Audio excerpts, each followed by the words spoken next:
Dans le but d'informer et d'outiller les clubs pour la prochaine saison, c'est très important de faire le bilan de la dernière année. Quels ont été les enjeux importants? Comment la FCMQ s'est adaptée aux nouvelles problématiques et que nous réserve la prochaine saison? C'est ce qu'on va discuter avec Stéphane Desroches, le directeur général de la FCMQ, et Réal Camiri, le président.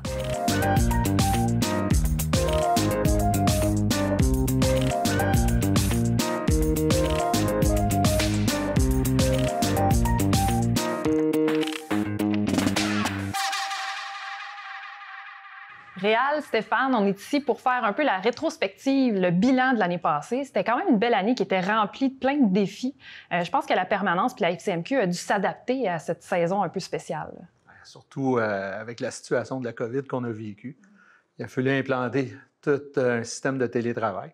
De ce côté-là, ça a bien été. J'en suis quand même assez fier de l'équipe. On a su s'adapter. Puis autant du côté de l'implantation avec la réalité sur le terrain pour nos clubs, eux aussi se sont adaptés. Que ça, il faut être fier d'un peu de qu'est-ce qu'on était capable d'offrir à tous nos motoneigistes. Puis en plus, on a été chanceux, on a pu pratiquer notre sport, notre activité. Il a fallu faire le plan sanitaire, etc. Donc, c'était quand même beaucoup d'organisation. Je vous dirais, c'était plus de recevoir la mise à jour, de suivre les mises à jour, surtout avec le milieu. C'était très compliqué. C'était d'essayer aussi de comment dégager la situation envers les partenaires, envers le milieu, tout ce qui était de la sécurité en sentier. Tout ça, là, ça n'a pas été évident là, pour l'équipe, surtout au niveau des coms. La mise en place de nouvelles plans de communication. Je crois qu'on a tous relevé ça, ce grand défi-là. Mais de l'autre côté, il faut voir aussi qu'on l'a réussi sur le terrain. Ça n'a pas été évident parce qu'il y avait beaucoup de pression qui venait autant des collaborateurs. Je parle comme exemple un peu les pourvoiries, le milieu pour recevoir les motoneigistes. Eux-mêmes, ils s'attendaient que nous, la Fédération, on soit leurs outils de tout. Mais nous, on était tous en attente de la sécurité publique. Que ça, c'était... On était tous un peu dans le même bateau, là. Oui. Donc, c'est une année qui était quand même bien spéciale. Puis c'est quoi les points saillants qui ont marqué cette année-là? Il y a sûrement des points qui ont ressorti plus, là. Bien, c'est certain que tout ce qui est notre grand chantier, qui est le 2020, c'était beaucoup d'ajustements, beaucoup de travail vis-à-vis de nos clubs, à s'ajuster aussi dans le modèle. L'écoute vis-à-vis de nos clubs, c'était pas évident de ce côté-là. En plus, avec la complication qu'on a vécue de la COVID, tout ça, il a fallu implanter des nouvelles ressources, ainsi de suite. De l'autre côté, mais le centre d'appel, oui, ça a été extrêmement demandant de ce côté-là. Parce qu'en plus, de quelques années, on a implanté le système à 100% en ligne. De l'autre côté, on vivait aussi la situation de nos membres. Qu'est-ce qui se passe avec la COVID? Comment ça va fonctionner sur le terrain? Je peux-tu faire tel voyage? Peux-tu changer de région? Que tout ça aussi, il a fallu s'adapter et aussi à l'interne d'implanter des communications pour vraiment tout suivre l'évolution comment c'était sa situation de la COVID. Stéphane, il y a aussi la refonte de la loi LVHR. Ça aussi, c'est un gros morceau quand même, là. Ça, de ce côté-là, c'est certain qu'il y a eu beaucoup de travail à notre niveau, en collaboration avec le ministère, parce qu'il a fallu déposer un mémoire de notre côté. Aussi, on était en situation COVID. Il a fallu s'adapter avec les nouvelles mesures du Parlement. Tout ça a été réalisé directement en vidéoconférence. On avait 2 bons représentants chez nous qui ont travaillé fortement durant les dernières années à toute la refonte, à tout analyser, autant du côté juridique, puis ils ont eu l'opportunité de déposer notre mémoire de ce côté-là pour qu'est-ce qu'il en était les nouvelles recommandations vis-à-vis de cette nouvelle loi-là. Il faut comprendre que dans cette loi-là, aussi, un des plus grands points, c'était l'humidité qui nous pesait dessus depuis plusieurs années. On sait que l'humidité a été rapportée à plusieurs fois. Et là, ça, il y a eu, de ce côté-là, beaucoup d'avancements, beaucoup d'écoute du gouvernement et beaucoup aussi, il faut le dire, vis-à-vis de nos clubs. Ils se sont adaptés avec les nouvelles réglementations de la loi, le 30, le 100 mètres. On respecte ça maintenant. Puis ça nous a aidé à l'évolution de la motoneige depuis les dernières années. Que vis-à-vis l'opinion publique, on a gagné beaucoup de place. On se fait respecter de plus en plus. Le milieu nous aide aussi. Que ça, là, ça l'a permis à enlever cette grosse menace-là qu'on avait sur tous les clubs motoneige et bénévoles de la province. Ça a été une des plus belles, je vous dirais, réussites dans le projet de loi. Là, on parle de pérennité là, de l'activité motoneige. Entre autres, pour la pérennité, il fallait s'adapter. On a adapté le modèle. On appelle ça le modèle 2020. Je pense qu'il y a des régions qui se sont ajoutées l'année passée. Là. Oui. Si on compare l'année 19-20, qui était le pilote 1, il y avait 2 régions qui avaient adhéré au modèle, avec 34 clubs. Pour le pilote 2, qui était pendant la saison 2020-21, on est passé à 6 régions, dont 80 clubs. Les revenus qui ont été générés par cette deuxième année pilote étaient de plus ou moins 3 millions. Il y avait légèrement moins de neige, il y a eu moins de surfaçage, mais si on compare à l'année précédente, on parlait de 487 000. Fait que ça a été très concluant pour les clubs. Il ne faut pas oublier que tous les surplus, nous, on les remet aux clubs. C'est pas gardé dans un compte futur, c'est dépensé tout de suite parce que ça va, c'est l'argent des motoneigistes, puis ça retourne aux motoneigistes.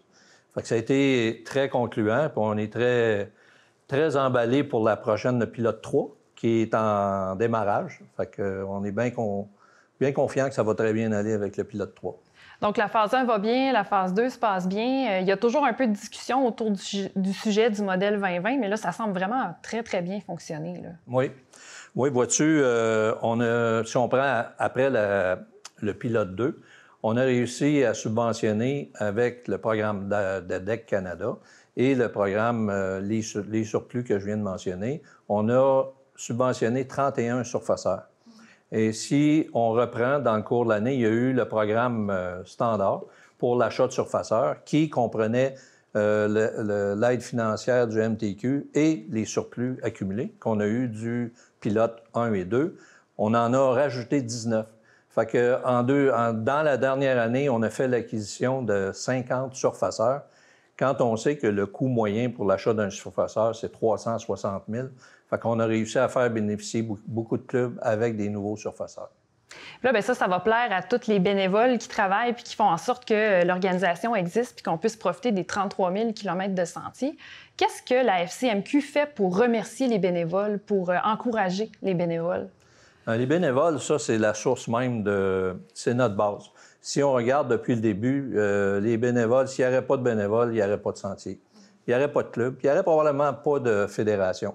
Les bénévoles, j'ai toujours dit, c'est l'essence même. À l'aide de partenaires, on a réussi à organiser un programme qui est avec notre partenaire Kimpex. On remet au club un montant total de 100 000 $ qui est redistribué pour les bénévoles. Fait que les clubs partagent ces argents-là parmi leurs bénévoles qui désirent. Ils ont leur propre programme puis ils peuvent en disposer comme ils veulent. Il y a aussi le programme du MTQ qui est un programme de reconnaissance. Chaque club choisit un bénévole émérite qui est invité par le ministère des Transports du Québec au Parlement. Il y a 15 lauréats. Il y en a 15 pour la motoneige, il y en a 15 pour les quads. Nous, il y a 15 de nos représentants qui sont là à venir au Parlement, comme je disais tout à l'heure, pour recevoir de la main du ministre François Bonnardel un trophée, une plaque, les remerciant avec séance de photos, cocktail par la suite et il y a un séjour gratuit à Québec là, qui bénéficie. Là, chacun des lauréats bénéficie. Puis, je pense que la plupart qu'on demande, c'est une expérience inoubliable. Ils sont très heureux d'avoir participé à ça. Bien, je pense que quand on donne son temps, c'est assez gratifiant. Là. C'est sûr qu'il faut les remercier, nos bénévoles. 4 500 bénévoles par année, 800 000 heures qui sont données chaque année. C'est vrai que l'organisation repose littéralement là-dessus. Un autre élément important au niveau de l'activité motoneige, c'est de récompenser les propriétaires fonciers et de souligner leur rapport à l'activité. De quelle façon la Fédération s'implique avec eux? À l'aide de notre partenaire Yamaha, il y a 55 certificats cadeaux de 1 000 $ chacun qui sont remis aux propriétaires fonciers. C'est tiré au bureau de la Fédération et c'est remis aux propriétaires qui nous donnent ou cèdent des droits de passage sur leur terre. Et puis aussi, on a des bonnes communications avec l'UPA. Je pense qu'il y a beaucoup de travail fait en collaboration, justement. Là. Oui, l'UPA, avec les années, les clubs entretenaient une bonne relation avec les UPA régionales. Mais au niveau du provincial, il n'y avait pas beaucoup de communication parce que ça se passait sur le terrain entre les clubs.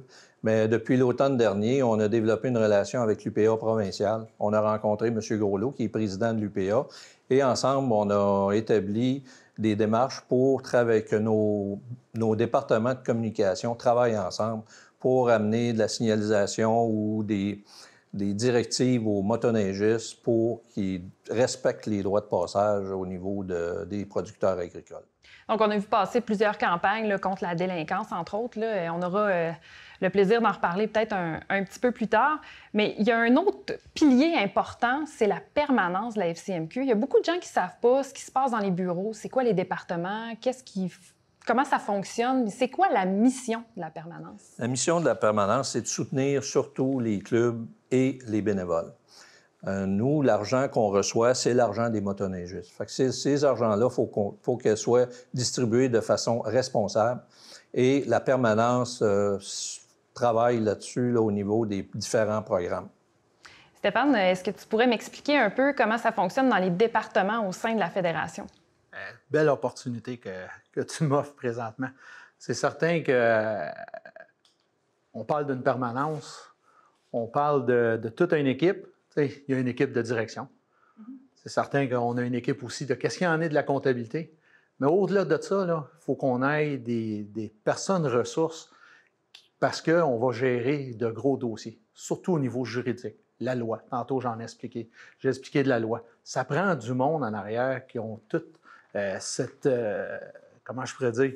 Les compétences. Ces compétences-là, cette expérience-là, tout le côté académique aussi. Il faut faire attention. Mais de l'autre côté, dans les ressources humaines, c'est demandant maintenant de nos jours. Il faut à chaque année voir l'évaluation. L'optimisation de nos ressources est très, très, très important dans tous les organismes. Il faut aussi avoir de se doter de moyens comme je dis dernièrement, des moyens de rétention. Parce que la compétition est forte alentour de nous. C'est certain qu'il faut développer. Il faut, comme je me répète, les RH, c'est très demandant, mais on investit beaucoup. Là. Il y a la formation. On a de l'autre côté nos agents de liaison. Ça, pour les clubs, c'est une perle. Là. Ils sont là pour les soutenir.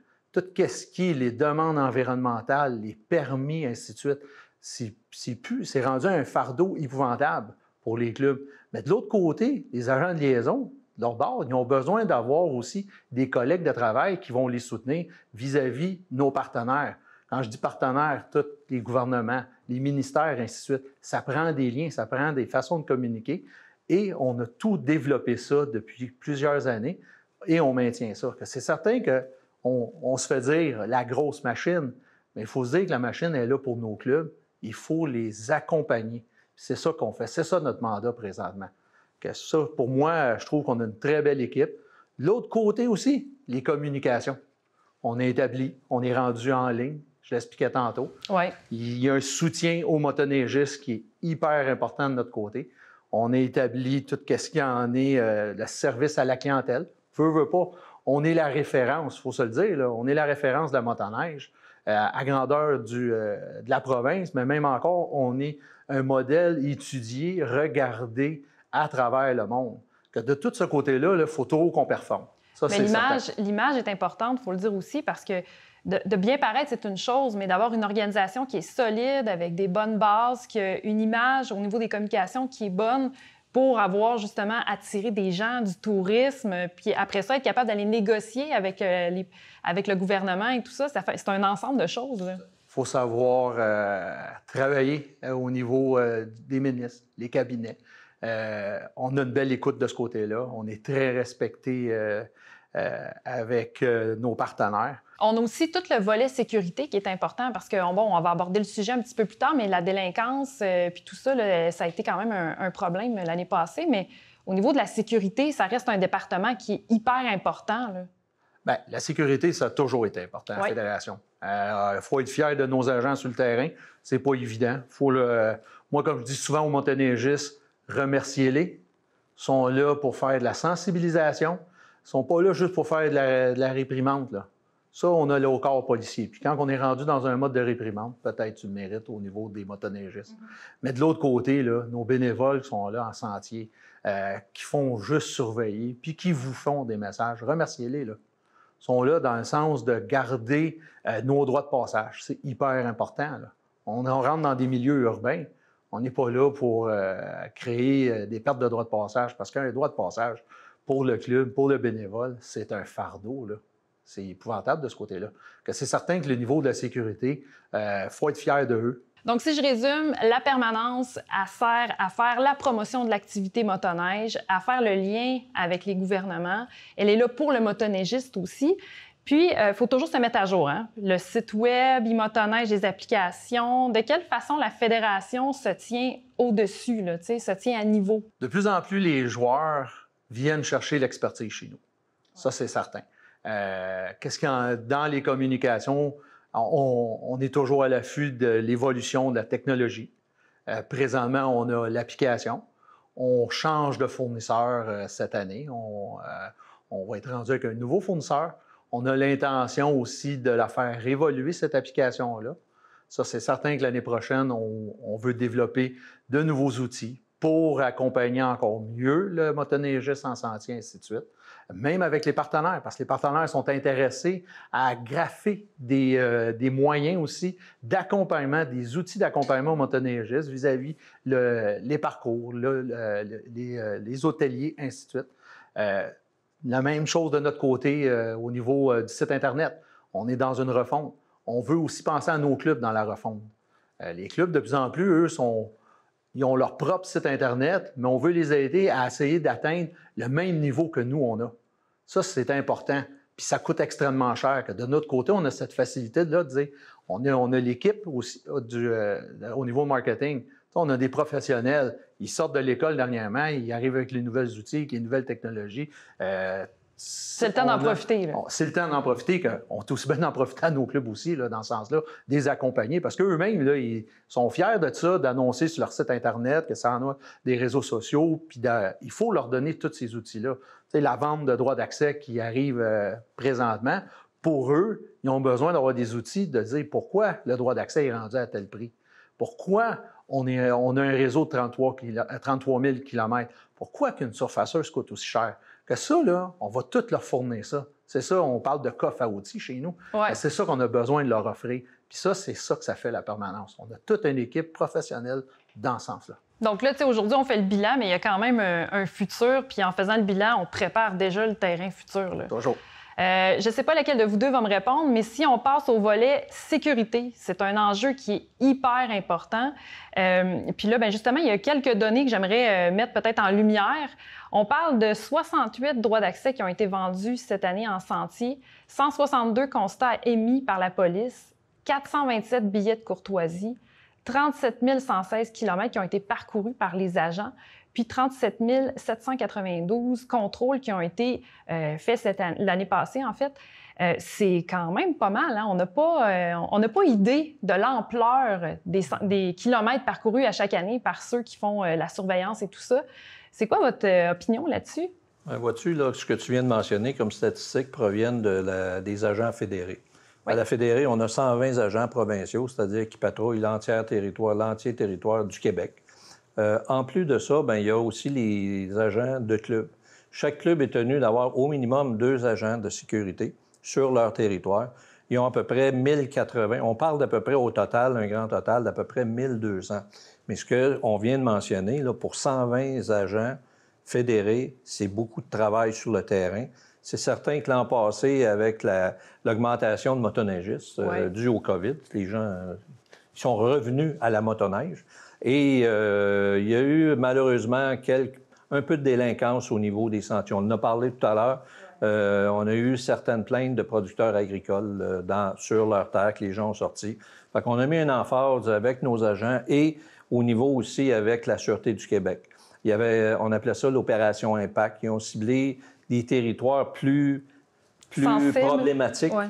Fait qu'ils ont circulé sur le territoire du Québec et nous, on a demandé à nos agents aussi de patrouiller les échappements modifiés. C'est vraiment un irritant pour les propriétaires fonciers. Fait qu'il faut encadrer tous ces irritants-là pour être sûr qu'on ne perde pas de droit de passage. Là, on sait comment que c'est difficile d'aller récupérer un droit de passage qu'on a perdu ou dévier le sentier puis aller ailleurs pour revenir dans notre tracé.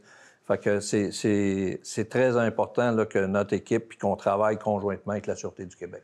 Je pense qu'il y a beaucoup de sensibilisation à faire encore dans les prochaines années à ce niveau-là. J'imagine que la FCMQ a des moyens. Là. Il y a la loi, la LVHR, qui est sortie justement avec les échappements modifiés, puis il y a beaucoup d'autres choses qui vont changer. Il y a aussi des campagnes choc qui ont été faites là, par la FCMQ. Oui, il y a eu des affiches, comme tu mentionnes, qui étaient disponibles. Il y avait quatre secteurs, c'est-à-dire la vitesse. On touchait à la vitesse, là, inciter les gens à réduire la vitesse. Il y avait la consommation d'alcool ou de drogue. Il y avait aussi au niveau de l'eau circulée sur des cours d'eau non balisés. C'était disponible à tous les clubs s'ils voulaient afficher ça, soit dans leur relais ou ce qu'ils voulaient, pour inciter les gens à porter une attention particulière à ces cas-là. Là. Donc, j'imagine que dans la prochaine année, on continue la sensibilisation, puis on espère que les motoneigistes vont être au rendez-vous, puis qu'ils vont bien se sensibiliser entre eux, parce que c'est ça aussi la clé, hein? C'est pas juste de dire aux gens quoi faire, mais c'est qu'ils s'en parlent entre eux. Ça fait déjà un travail important. Les motoneigistes, ils ont une grande responsabilité là-dedans. Là. On circule avec des amis, des copains qui ont des motoneiges, puis quand on voit un des nôtres qui sort un petit peu de qu'est-ce qu'il devrait faire. On a un travail de le sensibiliser et de dire, écoute, on n'est pas chez nous. Respecte le sentier qui nous est permis et il faut le faire. C'est l'ouvrage de tout le monde. C'est pas uniquement le club, c'est pas uniquement la fédération, c'est tout le monde. Là. Si on veut garder le réseau tel qu'il est là, l'intégrité du réseau, c'est le travail de tout le monde. C'est sûr qu'on a l'infolettre, on fait de la sensibilisation. Il y a tout près de 90 000 envois via l'infolettre. On a la revue Motoneige Québec qui a 4 tirages, 4 parutions à 88 000 copies, je crois, par année. On a les journaux, on a des bons partenaires avec qui on a travaillé au Journal de Québec et au Journal de Montréal. Fait qu'on utilise tous les médiums disponibles pour nous, pour toucher ces gens-là, puis s'assurer qu'ils respectent les règles. Là, on parle de règles, on parlait de règlement, de respecter la loi. Fait qu'on va revenir sur le sujet qu'on abordait tantôt, la loi LVHR. J'aimerais ça savoir qu'est-ce qui a changé dans cette loi-là, puis c'est quoi les points les plus importants à retenir auxquels les motoneigistes n'auront pas le choix de se conformer? Bien, c'est certain que là, on parle maintenant d'un permis. 16 ans et plus, hein? C'est 16 ans et plus. Présentement. Anciennement, on disait toujours une question des traverses, c'était normal, mais en sentier, tu n'étais pas obligé d'avoir un permis. Là, maintenant, c'est en tout temps, tu dois être prémuni d'un permis. Tu as aussi la situation qui va être pour nos agents. Il y a des changements comme dans la loi présente et dans le prochain règlement. Nos agents vont pouvoir intercepter un contrevenant directement hors du sentier. Qu'est-ce qu'on ne pouvait pas anciennement? Ça, c'est quelque chose qu'on demandait et on l'a eu. Juste comme ça, qu'est-ce que tu veux dire en dehors du sentier, dans un stationnement, par exemple? Non, du sentier de motoneige, anciennement, on ne pouvait pas aller intervenir vis-à-vis un motoneigiste qui faisait du n'importe quoi. Là, maintenant, on va pouvoir aller l'intercepter et selon les règlements, le code de loi, il va pouvoir avoir des petites tapes sur les mains, comme on peut dire. Il y avait aussi les échappements modifiés et il y a aussi les fameux points d'inaptitude. On en est où dans ce dossier-là? Bien, il faut comprendre à la base, il y a un bilan que le ministère il est très préoccupé. C'est la situation des accidents puis les décès. Pour eux, c'est un message qu'ils ont eu à voir puis comment l'améliorer. On sait que les amendes, on les paye. Il fallait qu'ils se disent, bon, il faut qu'on aille plus loin. C'est les fameux points de démérite. On le sait, on va avoir des points de démérite. Là, il faut voir aussi d'être à l'écoute de nos membres. Ça les préoccupe. Droit de passage, ainsi de suite. De ce côté-là, on a dégagé très bien le message au niveau du ministère. On est déjà en pourparlers sur une grille. Il y aura des articles de loi. Ceux-là, je crois que de tout le côté, on va tous être bien favorables avec ces articles-là. Mais il y a une préoccupation qu'on sait très bien à un autre niveau. Ça aussi, sont à l'écoute. J'ai bien hâte de voir où on va être rendu à la finition, mais ça s'en vient durant le début de la saison ou même à mi-saison. Donc, c'est vraiment un travail de collaboration. Là. La FCMQ est là pour récupérer un peu les commentaires de ses membres puis essayer de favoriser une bonne communication avec les instances politiques. Donc, c'est un dossier qui va bouger encore. Oui. Mais, tu sais, vous ne restez pas là à attendre que ça change. Vous êtes vraiment impliqué dans la décision. Ah, il y a la grosse partie des points de démérite, mais il y a toute la suite aussi du règlement. Présentement, on a un règlement à établir, à travailler en collaboration, surtout avec le côté juridique du ministère et de notre côté aussi. Donc, les motoneiges ont changé, les motoneigistes ont changé, l'activité a changé. Il faut dire aussi que l'environnement, c'est devenu quelque chose d'assez populaire et très important. De quelle façon la FCMQ s'implique au niveau de l'environnement? Je crois que de ce côté-là, on est déjà assez proactif parce que depuis quelques années, on a des mesures durables, on en a implanté chez nous. On a notre mesure, qu'est-ce qu'il y en est de notre norme éco-sentier. Présentement, on est dans la refonte de notre norme. Il y a eu un comité qui a été formé vis-à-vis de nos agents de liaison. Il faut comprendre, dans nos agents de liaison, on en a que c'est des ingénieurs forestiers, on a des urbanistes, ainsi de suite, qui ont déjà un gros bagage derrière eux, qui ont repris complètement la norme et présentement, ils nous l'ont déposé à notre niveau de la direction, au niveau du comité. Et honnêtement, j'en suis assez fier parce que ça va nous emmener à une prochaine étape.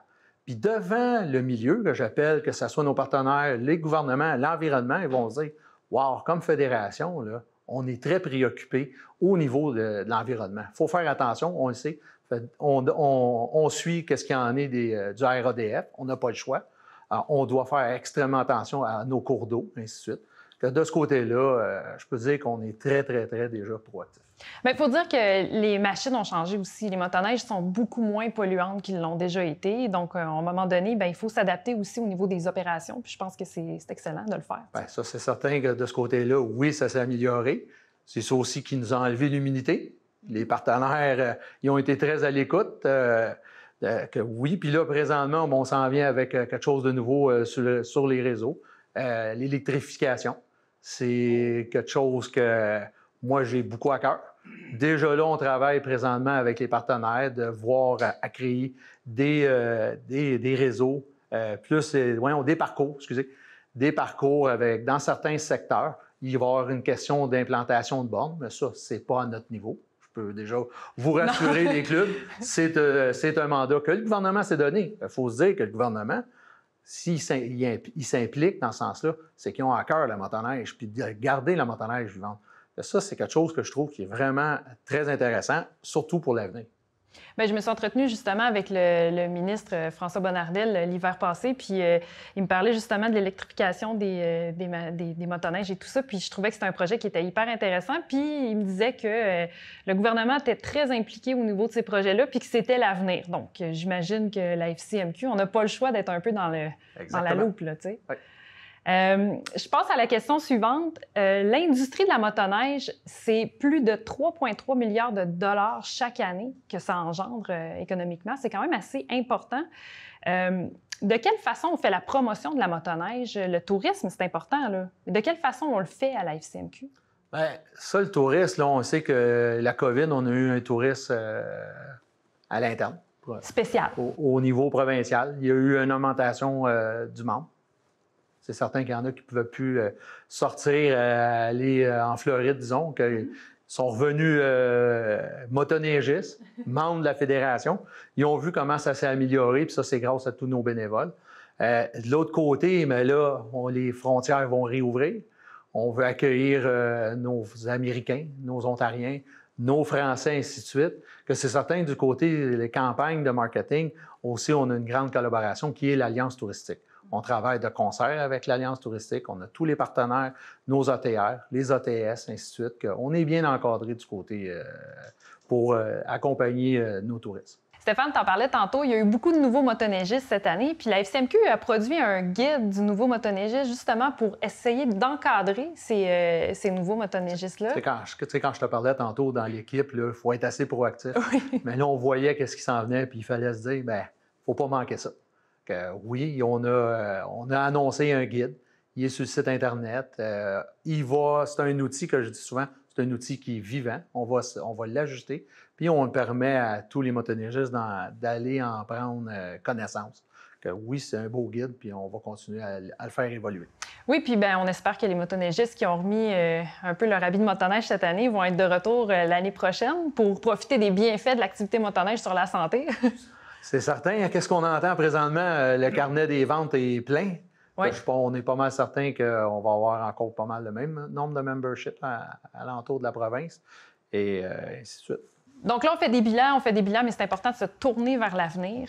La planification stratégique, c'est important, mais avant d'en parler, j'aimerais ça que vous me définissiez c'est quoi la planification stratégique puis à quoi ça sert? La planification stratégique, c'est un processus pour déterminer l'objectif ou la direction de la fédération et mettre en place un plan d'action pour y arriver. Il y a des objectifs qui sont établis. Et puis, en groupe, nous, de la façon que ça fonctionne, à la Fédé, il y a 13 régions administratives. Fait qu'il y a un représentant de un administrateur de chaque région administrative. C'est des gens d'expérience au sein de la motoneige. Ils ont travaillé plusieurs années au sein de leur club. Il y en a qui ont 5, 6, 7 ans au sein de la Fédé et ils ont l'expérience là, sur le terrain. La Fédération, on a tenu notre planification stratégique les 27 et 28 août dernier et des objectifs ont été établis.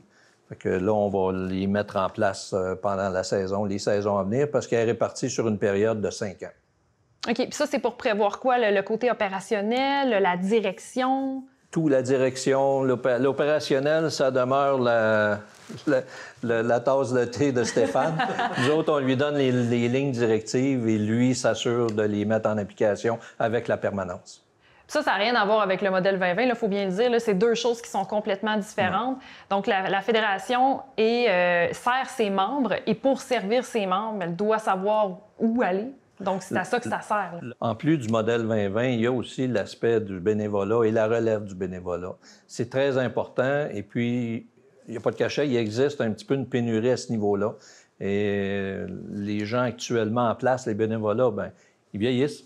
Fait que ça prend de la relève. Puis on invite les gens à venir participer là, au niveau du bénévolat de leur club local.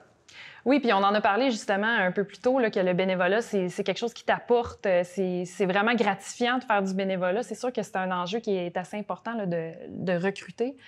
Là, je passe à une question qui peut paraître un petit peu épineuse. On va parler du droit d'accès. Cette année, il y a quand même une bonne augmentation du prix du droit d'accès. Donc, comment vous justifiez ce prix-là? La hausse du droit d'accès, ce qu'il faut savoir, là, depuis 10 ans, il n'y a pas eu de hausse majeure. Mais au niveau des coûts, que ce soit au niveau d'achat de surfaceurs, au niveau de réparation majeure de surfaceurs, au niveau des infrastructures, il y a eu une hausse très substantielle des dépenses. Malheureusement, le coût des droits d'accès ne suivait pas la hausse. Si on prend juste la dernière année avec les coûts de matériaux, qu'il y a eu des hausses jusqu'à 40, 50, 60 on devait arriver à une hausse. Ça a été démocratique. Ça a été... Chacune des régions ont voté et le résultat fait en sorte qu'il y a un vote démocratique qui est sorti avec la hausse du droit d'accès pour cette année. Oui, puis c'est important de mentionner aussi que, oui, c'est un vote qui est démocratique, mais aussi l'augmentation du prix des ressources et tout ça, puis aussi toute la complexité pour faire un sentier maintenant, faire un ponceau et tout ça, là, ça demande beaucoup plus de ressources que ce qu'il y avait avant. J'imagine que ça aussi, ça fait partie. Là, Ce qui a augmenté beaucoup, c'est au niveau de... on va donner comme exemple le ministère de l'Environnement. Ils ont des normes, des nouvelles normes. Il y a le RADF qu'on appelle dans les milieux forestiers, qui a beaucoup d'exigences qui n'existaient pas dans le passé. Un pont, on va parler d'un pont, là, c'était peut-être 40, 50 000 dans le temps. Là, c'est 100 000 et plus. Et ça prend des études de niveau d'eau de 60, 75 000 avant de commencer là, le premier coup de pelle pour creuser. Fait que c'est très, très dispendieux. Puis même au niveau de l'assistance financière du gouvernement, ça n'a pas suivi ça non plus. Fait qu'il y a eu des mesures en place. Fait que c'est tout ça qu'il faut assumer. C'est-à-dire que les clubs l'assument, mais les clubs ont les épaules monétaires. Mais au bout de la run, ça prend des hausses de droits d'accès. On n'a pas le choix. C'est un rattrapage. C'est ça. Exactement, c'est ça.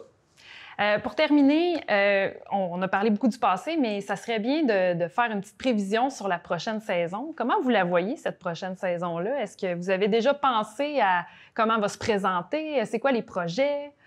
Bien, comme tantôt j'ai dit, tu vois l'électrification. Oui. Ça, j'ai hâte de voir l'évolution, comment ça va être, les parcours qui seront à déterminer. Ça arrive à grands pas. De l'autre côté, mais on a les élections fédérales qui viennent de... Oui. On est dedans. Ça va changer quelque chose, c'est sûr. Ça va changer. On a une opportunité, souvent de notre côté, c'est d'aller chercher encore une enveloppe de DEC. On travaille de ce côté-là. Par après, on verra l'année prochaine. On s'attend qu'il va y avoir des élections provinciales. On va avoir l'opportunité, parce que c'est une démarche qu'on nous demande depuis quelques années, de pouvoir majorer nos programmes au niveau du MTQ. Ça aussi, de ce côté-là, j'espère bien qu'ils nous ont bien écoutés. Par après, bien, la COVID, j'espère qu'on va avoir un break. Ça s'annonce bien présentement. Je pense que tout le monde a eu leur double vaccin. que je crois qu'on va pouvoir un peu profiter des installations que tous nos partenaires nous permettent motoneigistes. De l'autre côté, mais les droits de passage. Je crois que c'est le nerf de la guerre, ça. Ça, je crois, tantôt Réal l'a très bien expliqué. C'est pas juste le fait d'avoir nos agents, que ce soit provinciaux, fédéraux, nos clubs, ainsi de suite, mais c'est aussi le message que les motoneigistes doivent aussi respecter notre environnement puis nos propriétaires terriens. Ça, c'est très important. Il y a beaucoup de sensibilisation, on l'a déjà abordé tantôt, mais il y a quand même beaucoup de sensibilisation à faire entre motoneigistes. Puis je pense que cette année, le chemin à suivre, c'est pas mal ça. T'es motoneigiste, bien, tu parles à tes amis, tu parles à ta famille, puis tu essaies d'inciter les autres à avoir des bons comportements sentiers. Pourquoi? Bien, pour pouvoir continuer de profiter de notre industrie puis d'avoir encore 33 000 km de sentiers. T'sais. Exact. Je me rends compte avec le recul puis avec les belles discussions qu'on a eues qu'en tant que motoneigiste puis en tant que fédération, on a beaucoup de chance parce qu'on a beaucoup de travail de collaboration là, avec nos partenaires et les différents intervenants. J'ai mentionné tout à l'heure l'importance du bénévole et du propriétaire foncier. D'un bénévole à un autre, je vous remercie pour votre contribution à l'essor de la motoneige au Québec. Merci beaucoup Stéphane, merci beaucoup Réal et surtout, bonne saison. Merci. Merci.